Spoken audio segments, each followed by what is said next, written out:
नेतृत्व होता क्या है? नेतृत्व किसको करते हैं? कोई बताएगा आपने? बताइए बताइए, सही हो रही है? बैठ लीजिए, कोई बताएगा आपने से कि नेतृत्व किसे करते हैं? नेतृत्व शब्द क्या होता है, इसके बारे में कोई बताएगा? एक लाइन में, 2 लाइन में, 3 लाइन में? नेता समझती हैं आप लोग? नेता नहीं बताने की जरूरत है।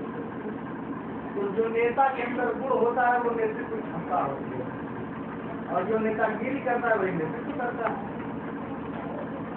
तो सारे लोग नेता हो जाए ऐसा संभव है? सारा समाज नेता हो जाए ऐसा संभव नहीं है।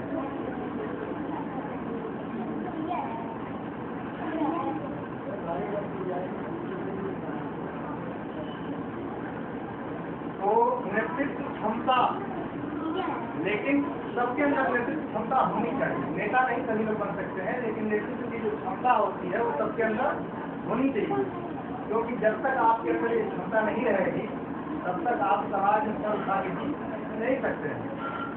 क्योंकि अगर आप हमेशा खामोश रहेंगे तो आपके खामोशी का लोग दुरुपयोग करेंगे, और जिसके अंदर ये क्षमता होती है नेतृत्व की, उसके साथ कोई दुरुपयोग नहीं हो पाता है, क्योंकि उसके साथ जुर्म होता है जनता का।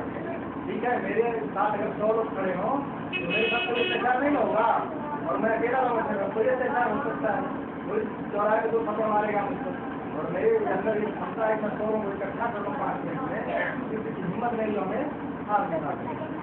ये होता है नेतृत्व क्षमता। अब यहाँ चर्चा महिलाओं के नेतृत्व के बारे में हो रही है, तो किसी नेता के अंदर या जिसके अंदर नेतृत्व की क्षमता होनी चाहिए, उसके अंदर क्या क्या गुण होने चाहिए? गुण होना चाहिए तभी ना वो कर पाएगा नेतागिरी या नेतृत्व कर पाएगी। क्या गुण होने चाहिए उसकी चर्चा होगी आज। आप में से कम से कम यहाँ संख्या लगभग 30-40 लोग हैं। अगर 30-40 लोग एक ही गुण बताते चले जाए तो 30-40 गुण तो ऐसे ही कराएंगे, आएंगे ना? तो जिसको पता हो कोई एक खड़ा हो कि एक गुण बता दे, कई गुण नहीं, एक गुण बताइए आपको। नहीं, महिला के नहीं गुण बताने, महिला के अंदर जो क्षमता होनी चाहिए उसके गुण बताने, या फिर आप महिला का गुण बताएंगे वही क्षमता का गुण हो जाएगा। जो क्षमता का गुण होगा वही महिला का गुण होगा, जो महिला का गुण होगा वही क्षमता का गुण होगा। तो क्या कोई गुण होना चाहिए? एक बताइए, कोई एक एक बताते जाएंगे आप लोग तो श्रृंखला लंबी हो जाएगी। बताइए, जो भी समझना आता बताइए। अगर वाले समझ पूछिए, आप अपना बताइए, वो अपना बताएंगे। आप अपना बता देंगे तो उनको क्या पता होगा, अपना बताइए। चलिए थोड़ी खड़े हो जाइए,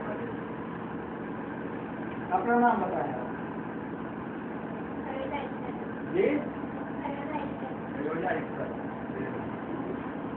क्या गुण होने चाहिए?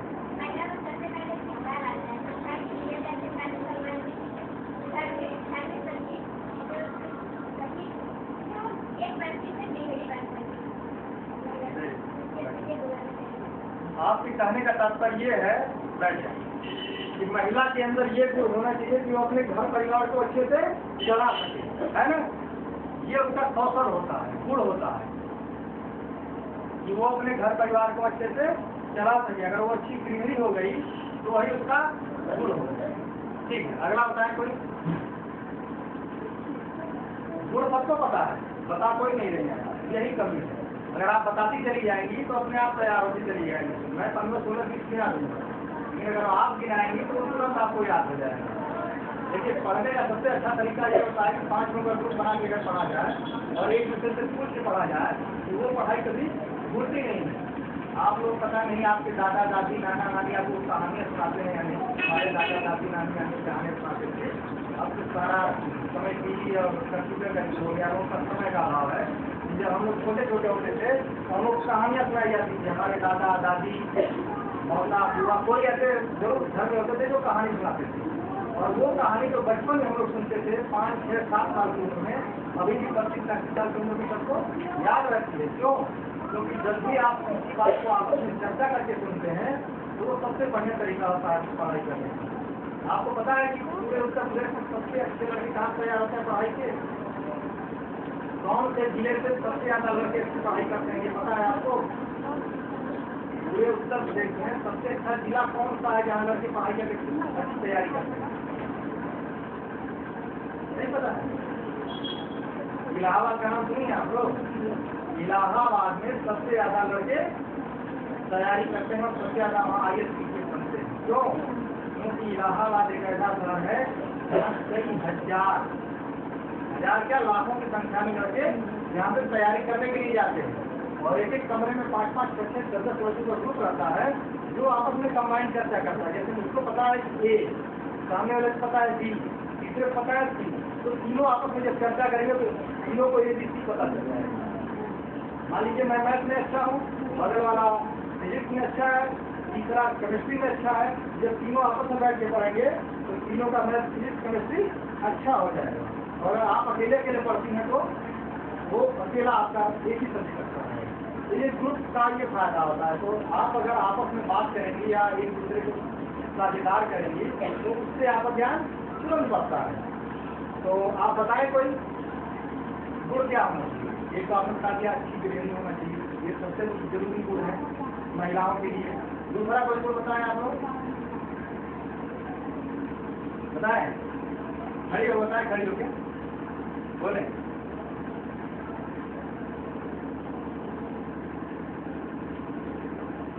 एक तो सबसे आवश्यक गुण होना चाहिए बोलने की क्षमता।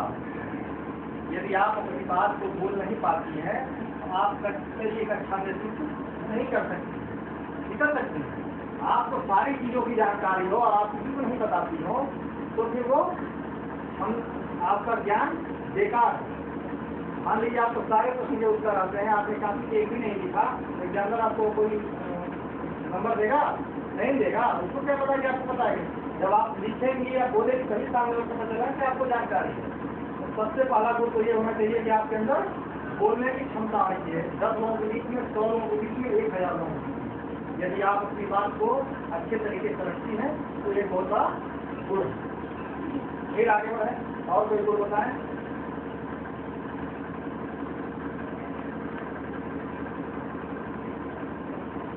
नहीं पता है? साहसी होना चाहिए।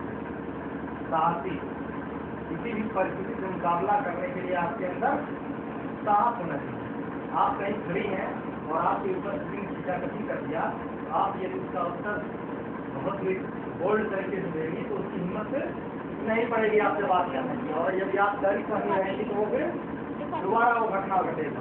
ऐसा होता है नहीं होता है? किसी के साथ भी ऐसा हो सकता है कि आपके साथ कोई बुरा बर्ताव करता है और आप उसका विरोध नहीं करती हैं तो फिर वो दोहराई जाएगी घटना। और यदि आपने कड़े शब्दों में या कड़े तरीके से उसका विरोध कर दिया तो दोबारा आपके साथ हो सकता है घटना न घटे, क्योंकि सामने वाला करेगा ये बहुत साहसी महिला रही है, हमारा विरोध भी कर सकती है। साहसी होना चाहिए। कर्तव्यनिष्ठ, अपने कर्तव्य के प्रति आपके अंदर निष्ठा होनी चाहिए। जैसे आपने कहा कि वो अच्छी गृहिणी होनी चाहिए। यदि आपको घर परिवार चलाना हो तो आपके अंदर अच्छी गृहिणी का गुण होना चाहिए। यदि आप एक ऑफिस में काम करती हैं तो जो काम ऑफिस में किया जाता है उसको आपको अच्छे से करना चाहिए। आप यदि कहीं पढ़ाती हैं तो आपको बच्चों को पढ़ाना चाहिए। यदि आप किसी पीसीओ पे काम करती हैं तो वहाँ जो पीसीओ सारे लोग आते हैं ग्राहक उनसे ऐसे से बात करके उनको बात करानी चाहिए। तो जो आपको काम दिया गया हो इसलिए यदि आप निष्ठापूर्वक करती हैं तो यही क्या कहा जाता है? कर्तव्य निष्ठा। आपका जो कर्तव्य है आप उसका पालन करें। आप यदि एक बच्चे की माँ है उसका पालन को थोड़ा अच्छे से करती है तो आप कर्तव्य निष्ठ। आप एक पति की पत्नी है उसके साथ अच्छा व्यवहार आता है तो आप कर्तव्य निष्ठ हैं। आपके माता पिता हैं, आप उनकी सेवा करती हैं, उनका आदर सम्मान करती हैं, ये आपकी कर्तव्य निष्ठा है। आप यदि पढ़ाई कर रही हैं और अच्छे से पढ़ाई कर रही हैं तो यही आपकी उसके प्रति कर्तव्य निष्ठा है। तो किसी भी नेतृत्व क्षमता करने वाले के अंदर कर्तव्य निष्ठा होनी चाहिए। और गुण क्या होना चाहिए? लोगों को आकर्षित करने की क्षमता। 50 लोग आप लोग बैठे हैं, हो सकता है एक कोई ऐसी खड़ी हो जाए जो अपनी बात कहना शुरू कर सारे लोग उसको सुनना चाहिए। एक बोलता है सारे सुनते हैं, वही नेता होता है कि नहीं? कहीं भी भीड़ इकट्ठा होती है तो सारे लोग नहीं बोलते हैं, कोई एक बोलता है और सारे लोग सुनते हैं। तो जो बोलता है वो क्या होता है? नेता होता है। और बाकी लोग क्या होते हैं? श्रोता होते हैं। जो भी नेता होगा जिसके अंदर क्षमता होगी उसके अंदर ऐसा अट्रैक्शन होगा बोलने का, जब वो बोलना शुरू करेगा तो सामने वाले सारे खामोश हो जाएंगे, किसी के मुंह से कोई आवाज नहीं आएगी। तो बोलने की क्षमता होनी चाहिए। किसी भी काम को करने के प्रति समर्पण होना चाहिए। जो भी काम आपको दिया जाए, यदि आप उसके प्रति 100% समर्पित